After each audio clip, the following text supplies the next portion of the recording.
And that's why I've asked Vice President Biden to lead a tough, unprecedented oversight effort, because nobody messes with Joe.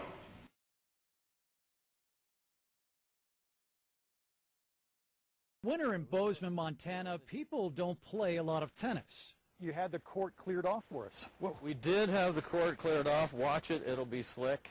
I came to Bozeman to find a city on thin ice over how it's spending stimulus money. $50,000 to erase all these cracks and potholes in a city tennis court. What was your reaction when you read the paper and saw that project? I said to my wife, I'll be danged, look what they're doing in Bozeman. Montana Governor Brian Schweitzer wants to make Bozeman an example of how not to spend stimulus money. Putting a rubberized surface on a crumbling tennis court was not part of Schweitzer's plan, targeting roads, water, and energy efficiency. What did Bozeman do wrong here? What they violated was that rule of common sense. There ought to be a little guy in your head that wags his finger at you and says, wait a minute, we might want to rethink this thing. At one point, Governor Schweitzer even decided to pay a surprise visit on the Bozeman City Commission. So he showed up at their regularly scheduled meeting to tell them publicly and face-to-face this is not how he wanted stimulus dollars being spent.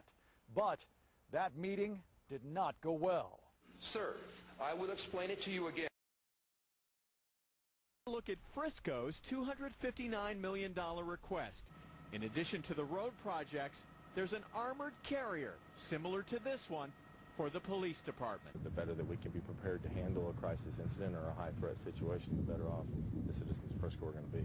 The mayor says with all of Frisco's sports venues and schools, it's a smart idea to have an armored carrier. But some argue the city is already safe. Frisco ranks as the 16th safest city in the country based on murders, rapes, burglaries, and other major crime. When they need that tool to go in and extract an injured citizen or to protect themselves as they're going into a dangerous situation, I'm happily putting that on our list of needs. Frisco taxpayer Mike DeVore says he's all for new roads, but not an armored car. When I think of an armored personnel carrier, I think of high crime area. Frisco doesn't exactly fit that bill.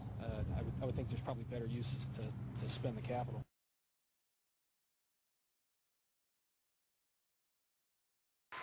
Let me just say, by the way, give a compliment to Vice President Biden.